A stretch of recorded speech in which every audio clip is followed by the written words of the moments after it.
Students, theories of bureaucracy का module हम discuss कर रहे हैं और आज उसी सिलसिले में हम जॉन स्टुअर्ट मिल उनकी थ्योरी ऑफ ब्यूरोक्रेसी को डिस्कस करेंगे। John Stuart Mill, as you can see him, ये बुनियादी तौर पर जो लोग पॉलिटिकल साइंस जिन्होंने सब्जेक्ट रखा हुआ है सीएसएस में एज एन ऑप्शनल, उन्हें मालूम होगा कि ये उसमें जो वेस्टर्न फिलोसफर्स हैं उसमें भी ये शामिल हैं। And he is one of my favourite political philosophers as well personally. तो गवर्नेंस एंड पब्लिक पॉलिसी में ब्यूरोक्रेसी का जो मॉड्यूल है उसमें उनकी कंट्रीब्यूशन के लिहाज से जॉन स्टुअर्ट मिल की जो कंट्रीब्यूशन है उसमें भी उनका जो लिंक बनता है इस गवर्नेंस के थीम के साथ, वो ज़्यादातर उनकी जो ब्रॉडर पॉलिटिकल फिलॉसफी है लिबरलिज्म की, उसके साथ ही इसका लिंक है। ठीक है, he was basically an English philosopher, a political economist and a civil servant himself as well for a period. So he is remembered more for his contribution to political philosophy than for his theory of bureaucracy. जैसा कि मैं आपको पहले बता रहा था, political science में उनके दो बहुत खूबसूरत एसेज हैं on utilitarianism and on liberty. उसमें बेसिकली उन्होंने लिबरलिज्म के आइडियाज़, इंडिविजुअल राइट्स के जो आइडियाज़ हैं इन फेस ऑफ स्टेट कंट्रोल, उनको बहुत अच्छे से आर्टिकुलेट किया। और बुनियादी तौर पे जो उनकी थ्योरी ऑफ ब्यूरोक्रेसी अभी हम आगे डिस्कस करेंगे, वो भी आप लोगों को नजर आएगा कि उनके इस ब्रॉडर लिबरल जो फिलोसफी का फ्रेमवर्क है उसी के अंदर एडजस्ट होगी। ठीक है, उसकी एक कोरोलरी बनेगी। ठीक है, so he was one of the main theorists of liberalism and bureaucracy has central place in his liberalism. तो बुनियादी तौर पे मैंने आपको बताया कि जॉन स्टुअर्ट मिल की फिलॉसफी लिबरलिज्म की है, इंडिविजुअल फ्रीडम की है। वो एक डेमोक्रेटिक रिपब्लिकन फ्रेमवर्क के बहुत बड़े प्रोपोनेंट थे। रियासत की एब्सोल्यूट पावर को वो बहुत ज़्यादा क्रिटिसाइज करते थे और उन्होंने बेसिकली एक बैलेंस जो है वो तलाश करने की कोशिश की अपनी फिलॉसफी में कि एक इंडिविजुअल राइट्स और स्टेट कंट्रोल के दरमियान एक परफेक्ट बैलेंस जो है वो कहाँ पे लाई करता है। तो ब्यूरोक्रेसी का जो क्वेश्चन है वो भी उन्होंने इसी कॉन्टेक्स्ट में आंसर किया है। ये बुनियादी तौर पे आपको पता होना चाहिए कि एक फिलोसोफर ने जब अपने कोई थ्योरी दी है, जैसे कि इस केस में theory of bureaucracy of John Stuart मिल, उसकी मोटिवेशन क्या थी और वो किस कॉन्टेक्स्ट में वो लाई करती है। तो आप लोगों को अब ये पूरा उनका पॉलिटिकल कॉन्टेक्स्ट समझ आ गया कि उनकी ब्रॉडर फिलोसफी थी क्या, और इसी में उन्होंने ब्यूरोक्रेसी का भी क्वेश्चन जो है वो एंटरटेन किया है कि how does a hierarchical organisation like bureaucracy fit within the framework of representative government, that is democracy. मतलब वो अपनी रिप्रेजेंटेटिव गवर्नमेंट का फ्रेमवर्क जो उनकी फिलोसफी का कोर कंपोनेंट है उसमें ब्यूरोक्रेसी कहाँ पे एडजस्ट होती है, इस क्वेश्चन को बुनियादी तौर पे उन्होंने आंसर किया जॉन स्टुअर्ट मिल ने। ठीक है, तो मिल्स की जो ब्यूरोक्रेसी है उसके कोई उतने ज्यादा कैरेक्टरिस्टिक्स हमें वो देखने को नहीं मिलेंगे जैसे आपको मैक्स वेबर की थ्योरी में मिले थे। ठीक है, ज्यादा उनका फोकस ब्यूरोक्रेसी को जनरली वो डिफाइन करेंगे कुछ चीज़ों की बुनियाद पे, और फिर वो मेन इस क्वेश्चन को आंसर करेंगे।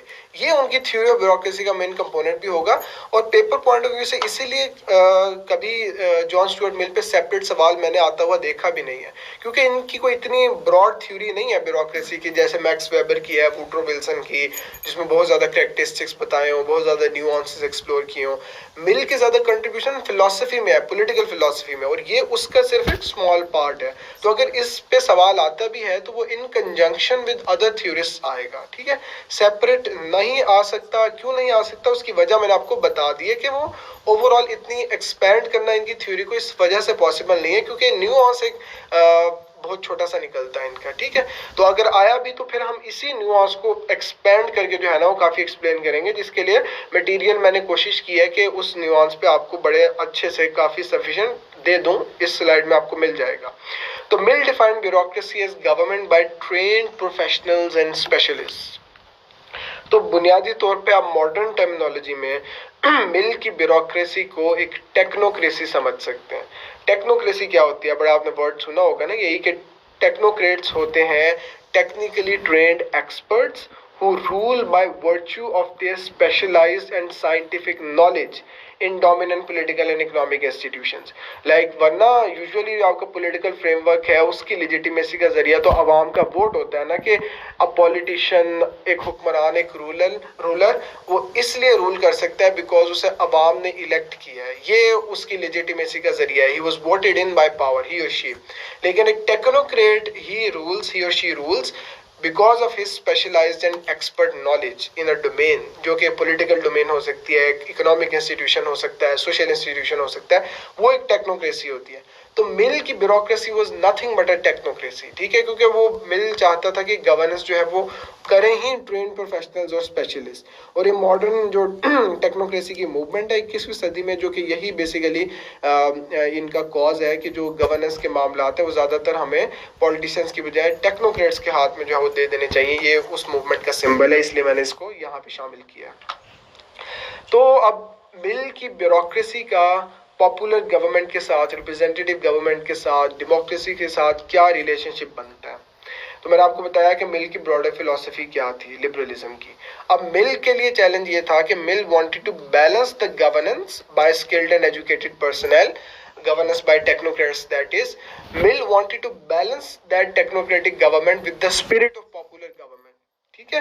वो मॉडर्न जो है, अगर कुछ टेक्नोक्रेट्स चाहते हैं, कुछ इस तरह के भी होते हैं एंटी डेमोक्रेटिक एलिमेंट्स, जो बेसिकली पॉलिटिशियंस को बिल्कुल ही साइडलाइन करने, पॉपुलर बिल को बिल्कुल साइडलाइन करने और प्योरली सारी पावर्स जो है वो टेक्नोक्रेट्स के हाथों में कंसंट्रेट करने पर बिलीव करते हैं। कुछ ऐसे भी तबकात हैं, लेकिन मिल के लिए चैलेंज ये था कि उन्होंने गवर्नेंस भी इफेक्टिव बनानी है, इसलिए टेक्नोक्रेट्स करें, लेकिन Mill wanted to balance it with the spirit of popular government, that is democracy.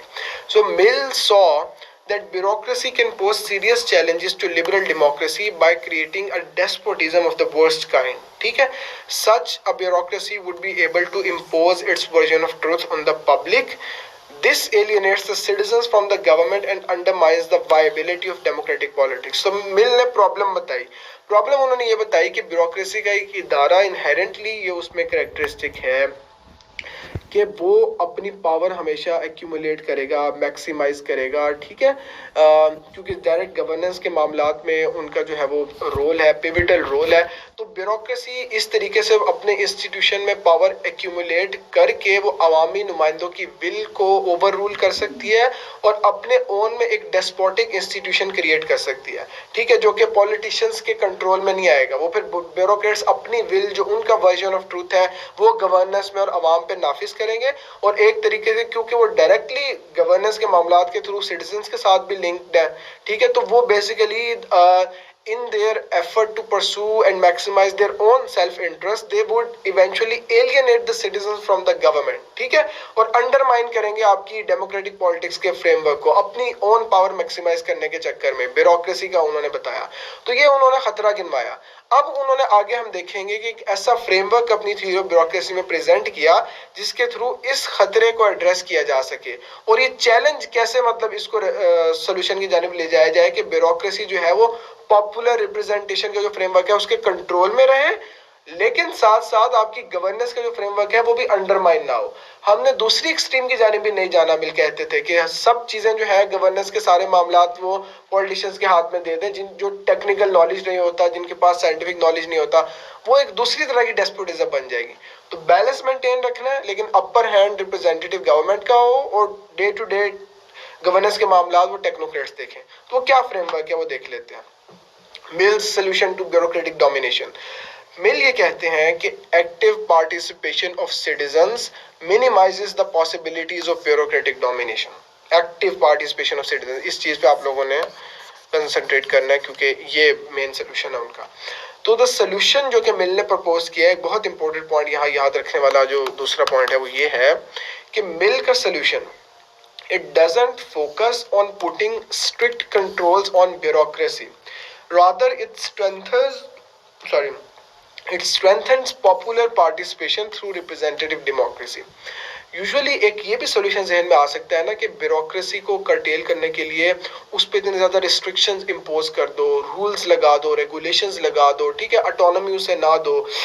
इस तरीके से स्ट्रिक्ट कंट्रोल्स के थ्रू जो है ना आप ब्यूरोक्रेसी की डोमिनेशन जो है उसको प्रिवेंट करो।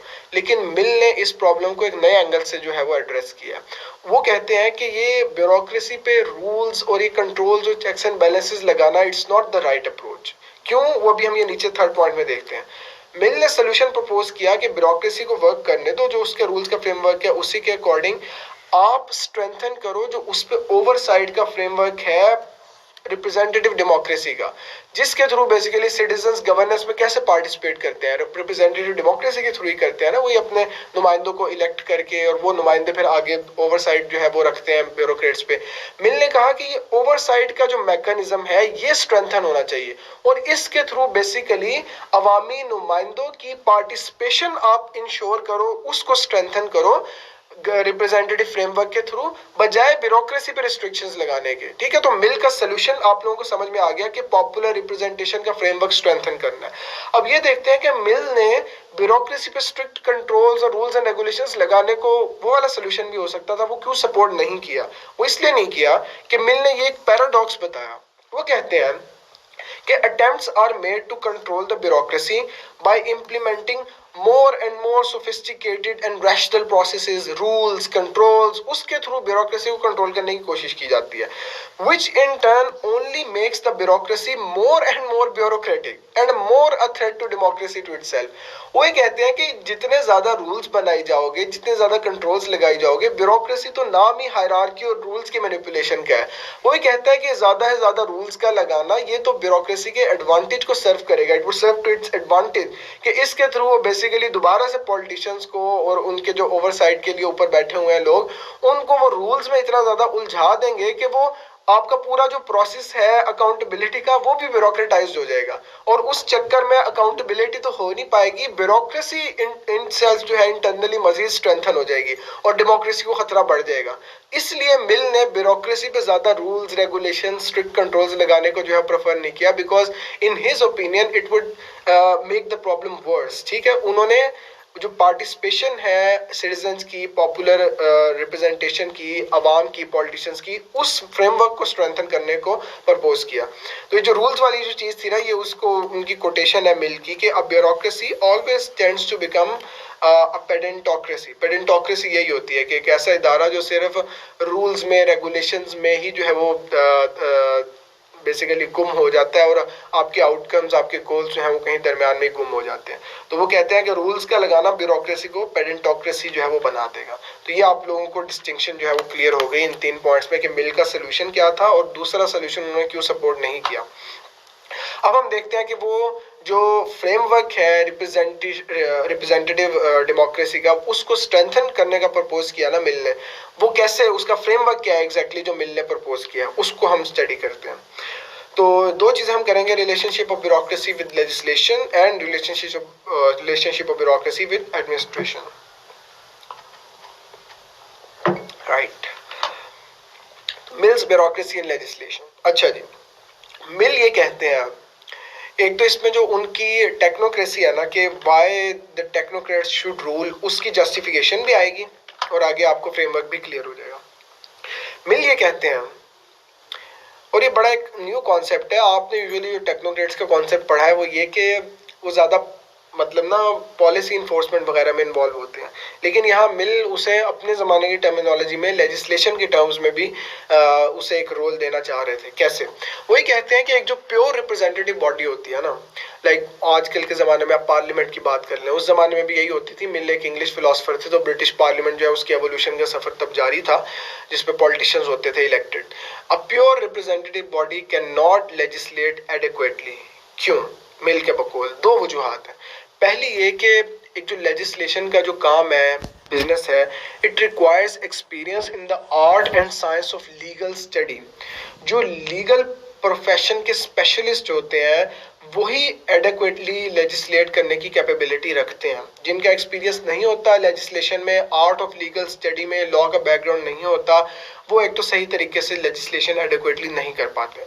दूसरा ये है कि मिल के ज़माने में भी यही था कि ज़्यादातर जो वेल्दी बैरन्स होते थे, फ्यूडल लॉर्ड्स होते थे, या ये कि जो अमीर लोग होते थे, वही ज़्यादातर इलेक्ट होकर पार्लियामेंट में आते भी थे, और उनके अपने प्राइवेट इंटरेस्ट भी होते थे, जाहिर बात है। ठीक है, या ये कि अगर वो खुद नहीं होते थे एक वेल्दी, तो यूजुअली वो जो वेल्दी प्राइवेट सेक्टर में बैठे हुए लोग हैं वो उनके इंटरेस्ट को रिप्रेजेंट कर रहे होते थे, उनके साथ लिंकेजेस होते थे, जो आज भी दुनिया में हर जगह होता है किसी ना किसी हद तक, क्योंकि पॉलिटिशियंस के लिंकेजेस होते हैं प्राइवेट सेक्टर के साथ। तो मिल ये कहते हैं कि लेजिस्लेशन के काम में अगर तो पॉलिटिशियंस पे फुली इंटरेस्ट कर दिया जाए ना, तो there is a danger of interference of private interest in the process of legislation. ये दो वजूहात हैं, अवाम के इंटरेस्ट को मतलब सेक्रीफाइस करके प्राइवेट इंटरेस्ट को प्रायोरिटाइज कर देंगे वो। ये दो वजूहात हैं जिनकी बुनियाद पे एक प्योर रिप्रेजेंटेटिव बॉडी वो एडिक्वेटली लेजिस्लेट नहीं कर सकती। तो मिल ने क्या सोल्यूशन प्रपोज किया? उन्होंने कहा कि एक लेजिस्लेटिव ब्यूरोक्रेटिक कमीशन होना चाहिए। That commission would do away with the faults of ignorant and ill considered legislation. ये लेजिस्लेटिव ब्यूरोक्रेटिक कमीशन ब्यूरोक्रेट्स पर मुश्तमिल होगा, ठीक है। अब इसका काम क्या होगा? रिप्रेजेंटेटिव बॉडी जो पॉलिटिशियंस की है उसका काम होगा सिर्फ कि वो आइडियाज इनिशिएट करेगी, प्रपोजल्स बनाएगी और वो प्रपोज कर देगी उनको लेजिस्लेटिव कमीशन को जिसमें ब्यूरोक्रेट्स बैठे हुए हैं।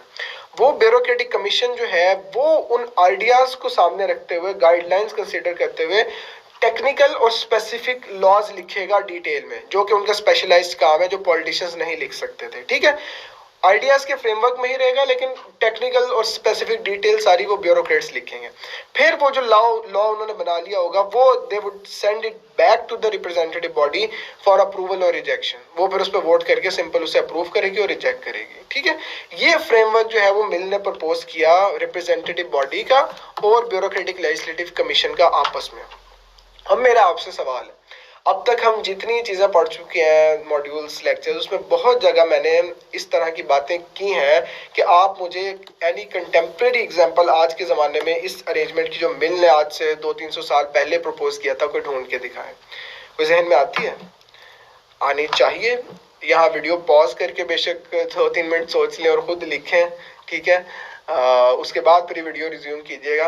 तो मतलब मैं आपको बताता हूँ कि जैसे आजकल जो मॉडर्न कैबिनेट का प्रोसेस है, अभी जो हमने वो लेजिस्लेटिव इंटरेक्शन विद ब्यूरोक्रेसी का मॉड्यूल पढ़ा, उसमें हमने देखा कि यही तो वो रोल है जो आज की मॉडर्न दुनिया ने अडॉप्ट कर लिया है कि लेजिस्लेशन का काम इतना ज़्यादा टेक्निकल हो गया है, साइंटिफिक हो गया है कि यूजुअली जो पार्लियामेंट्स हैं वो ब्रॉड प्रिंसिपल्स की फॉर्म में गाइडलाइंस देती हैं सिर्फ, और ज़्यादातर जो उनकी टेक्निकल स्पेसिफिकेशंस का काम है वो डेलीगेटेड लेजिस्लेशंस के थ्रू ब्यूरोक्रेट्स पे छोड़ देती हैं। या इसकी एक और फ्लिप साइड भी है कि in the first place laws को इनिशिएट करने का ही जो काम है वो कैबिनेट की जानिब से आ रहा होता है। और कैबिनेट में मतलब वो लेजिस्लेटिव प्रपोजल्स जो मैंने आपको बताया था कि ज़्यादातर लेजिस्लेटिव एजेंडा ड्राइव ही इस तरह से होता है पार्लियामेंट में कि वो कैबिनेट के थ्रू, और कैबिनेट में जाहिर है नीचे ब्यूरोक्रेट्स होते हैं हर मिनिस्ट्री के नीचे, वो लॉज बनाते हैं पूरे पूरे पैकेजेस और वो फिर भेजते हैं पार्लियामेंट में सिर्फ अप्रूवल या डिसअप्रूवल के लिए, क्योंकि वो रिकग्नाइज कर लिया आज की मॉडर्न दुनिया ने भी कि पार्लियामेंट इतना हाईली स्पेशलाइज्ड टेक्निकल काम लॉ मेकिंग का नहीं कर सकती। तो बहुत लेजिस्लेटिव प्रपोजल्स जो भेजता है वो आप कह लें कि कैबिनेट या उनके नीचे के जो ब्यूरोक्रेट्स हैं वो एक सॉर्ट ऑफ इक्विवेलेंट है ब्यूरोक्रेटिक लेजिस्लेटिव कमीशन का, जो मिलने कहा था। फिर इस तरह यूरोपियन यूनियन का अगर आप लोगों ने पॉलिटिकल साइंस में फ्रेमवर्क पढ़ा है, उसमें तो इवन पार्लियामेंट के पास आइडियाज इनिशिएट करने का भी इख्तियार नहीं है। इनिशिएट करता है यूरोपियन कमीशन। यूरोपियन कमीशन उनकी एग्जीक्यूटिव ब्रांच है यूरोपियन यूनियन की, जिसमें बेसिकली ब्यूरोक्रेट्स की बहुत ज्यादा से है। वो सिंपल लेजिस्लेटिव प्रपोजल्स बने बनाए पूरे पूरे डिटेल्ड लिखे हुए लॉज यूरोपियन पार्लियामेंट में सबमिट करवाते हैं और पार्लियामेंट सिर्फ उन पे अप्रूवल या रिजेक्शन देती है, वो अपने ओन पे कोई लॉ इनिशिएट नहीं कर सकती। तो मॉडर्न कंटेम्प्रेरी दुनिया में इसकी बहुत मिसालें हमें मिलती हैं, मैंने आपको बता दी। तो मिल के जब आप क्रिटिकल एनालिसिस कर रहे होंगे, उसमें कंटेम्प्रेरी रेलिवेंस लिखेंगे, तो वो ये चीज़ें उसमें मॉडर्न ये एग्जांपल्स इस तरह की आप मेंशन कीजिएगा लास्ट में। इस तरह मैक्स वेबर के केस में मैंने आपको क्रिटिकल एनालिसिस बड़ा डिटेल में बताया था कि उसकी ब्यूरोक्रेसी में क्या क्या मसले हैं, क्या क्या नई चीज़ें, नए स्टैंडर्ड्स आजकल आ गए हैं। तो मिल के केस में भी क्रिटिकल एनालिसिस में ये उसकी बताना कि उसकी लेगेसी है, उसके आइडियाज़ की जो एग्जिस्ट करती है, ये काफ़ी आप लोगों को मार्क्स लेने में हेल्प आउट करेगा। फिर आगे बात आ जाती है दूसरा एंगल, फाइनल भी है, जो कि मिल्स ब्यूरोक्रेसी एंड एडमिनिस्ट्रेशन के साथ क्या लिंक है। अच्छा जी, मिल ने तो रिप्रेजेंटेटिव बॉडी को इस काबिल नहीं समझा कि वो टेक्निकल लॉज लिख सके डिटेल में। तो एडमिनिस्ट्रेशन का काम तो लॉ मेकिंग से भी ज़्यादा स्पेशलाइज्ड है, पॉलिसी मेकिंग का। तो मिल ने कहा कि a representative body can not administer either because the need of technical training and expertise is even more important in administration than in legislation. Legislation में लगता है कि टेक्निकल ट्रेनिंग और एक्सपर्टीज चाहिए, स्पेशलाइज नॉलेज चाहिए, तो वो उससे ज़्यादा वही प्रिंसिपल एडमिनिस्ट्रेशन में अप्लाई होता है, तो वो भी ये पार्लियामेंटेरियंस नहीं करेंगे। तो लेकिन लेकिन अब देखें मिल जो है वो ब्यूरोक्रेसी पे ओवरसाइट कैसे रख रहा है, वो यहाँ पे आपको पता लगेगा कि ब्यूरोक्रेसी को इतना पावरफुल होने से बचाना है हमने कि वो डेमोक्रेसी को थ्रेटन करे। मिल ने कहा है कि जो रिप्रेजेंटेटिव बॉडी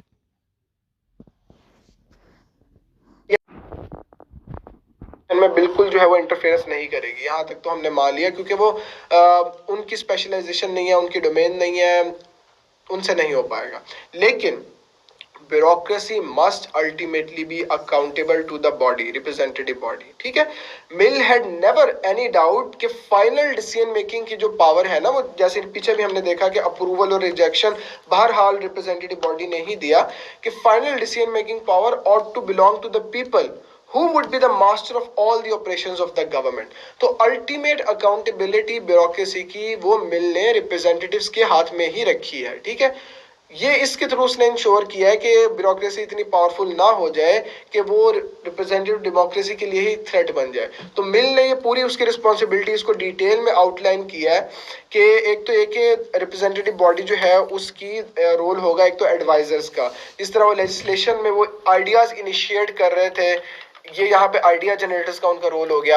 एडमिनिस्ट्रेशन में वो इंटरफेरेंस नहीं करेंगे, लेकिन वो एडवाइस कर सकते हैं, गाइडलाइंस दे सकते हैं, पब्लिक का जो इंटरेस्ट है उसको वॉइस कर सकते हैं, ये उनका रोल रहेगा। तो ये तीसरा रोल आ गया कि वॉइस फॉर पॉपुलर इंटरेस्ट वो इंश्योर करेंगे। और फिर ये कि वही अकाउंटेबिलिटी भी, इवेल्युएशन ऑफ ब्यूरोक्रेसी जो है ना, वो रिप्रेजेंटेटिव बॉडी का रोल होगा। और ये बल्कि मैंने डिटेल में अगर आप उनकी ये पढ़े मिल, तो इवेल्युएशन में उन्होंने ये भी कहा है कि उनकी प्रॉपर इवेल्युएशन इस तरह से कि कोई ब्यूरोक्रेट अब्यूज ऑफ पावर तो नहीं कर रहा, फाइनेंशियल करप्शन तो नहीं कर रहा। तो मिल ने रिप्रेजेंटेटिव बॉडी को ये इख्तियार भी दिया है कि अगर कोई ब्यूरोक्रेट इस तरह की हरकतें कर रहा है तो वो उसे डिसमिस कर सकती है सर्विस से, ठीक है। उनकी सर्विस में फिर वो रिक्रूटमेंट के प्रोसीजर्स क्या होंगे, प्रमोशन के क्या होंगे, रिस्पॉन्सिबिलिटीज के क्या होंगे, वो बनाने का काम भी रिप्रेजेंटेटिव बॉडी को ही दिया है। मतलब ये सारा मोरलेस वही फ्रेमवर्क है जो आज की मॉडर्न डेमोक्रेसीज में एक्सरसाइज होता है। हमने जैसे बहुत डिटेल में लेजिस्लेटिव ब्रांच की इंटरेक्शन विद ब्यूरोक्रेसी पढ़ा कि कैसे वो ओवरसाइट रखती है एग्जीक्यूटिव ब्रांच, क्रिएट करती है एक ब्यूरोक्रेटिक एजेंसी अपने लीगल एक्ट के थ्रू पार्लियामेंट, ठीक है, बजटरी एलोकेशंस वो करती है, उनकी इन्वेस्टिगेशंस करती है, ओवरसाइट रखती है, ठीक है, उनकी प्रमोशन अपॉइंटमेंट के हवाले से रूल्स की गाइडलाइंस वो पार्लियामेंट देती है। तो ये आज के ज़माने में तो आपको बड़ी नॉर्मल बात लग रही है कि यार ये तो ऐसे ही होता है और क्या होता है, लेकिन मिल के ज़माने में ये फ्रेमवर्क उस तरीके से इवॉल्व नहीं किया हुआ था। He was way ahead of his time. और उस ज़माने में आज से 200-300 साल पहले जब अभी जमहूरियत जड़ें पकड़ रही थी, ब्यूरोक्रेसी इतनी इवॉल्व नहीं की हुई थी, कॉम्प्लेक्स फंक्शंस अभी नहीं आए थे, तब ही मिल ने ये सारे जो आज की मॉडर्न दुनिया में फ्रेमवर्क बने हुए हैं इन्विजन कर लिए थे और ये प्रपोज किए थे, ठीक है। तो इसमें आप मॉडर्न फ्रेमवर्क में भी देख लें कि अल्टीमेट अकाउंटेबिलिटी ब्यूरोक्रेसी की वो पॉलिटिशियंस को है, एग्जीक्यूटिव ब्रांच को है या पार्लियामेंट को है। उस जमाने में एग्जीक्यूटिव ब्रांच सेपरेट नहीं थी, ब्रिटेन के फ्रेमवर्क में तो वैसे ही सिर्फ पार्लियामेंट वहाँ पे सुप्रीम है और सेपरेट एग्जीक्यूटिव ब्रांच नहीं है, उसी में से वो इमर्ज करती है। तो वहाँ parliament he all in all एक सिंगल इंस्टीट्यूशन थी। तो मिल जब बात करते हैं कि ब्यूरोक्रेसी की अकाउंटेबिलिटी पार्लियामेंट को होनी चाहिए, रिप्रेजेंटेटिव बॉडी को, तो वो उसके मॉडर्न टेंजेंट्स आज वो पॉलिटिशियंस एक अलहदा एग्जीक्यूटिव ब्रांच में बैठ गए हैं, कुछ पार्लियामेंट में बैठ गए हैं। तो ये वही अकाउंटेबिलिटी का फ्रेमवर्क है जो इवॉल्व कर गया है। और ये पॉलिटिशियंस हैं, एग्जीक्यूटिव ब्रांच वाले, पार्लियामेंट वाले, ये ब्यूरोक्रेट्स को डिसमिस कर सकते हैं, प्रमोशंस पे इनका कंट्रोल होता है, ट्रांसफर पे कंट्रोल होता है।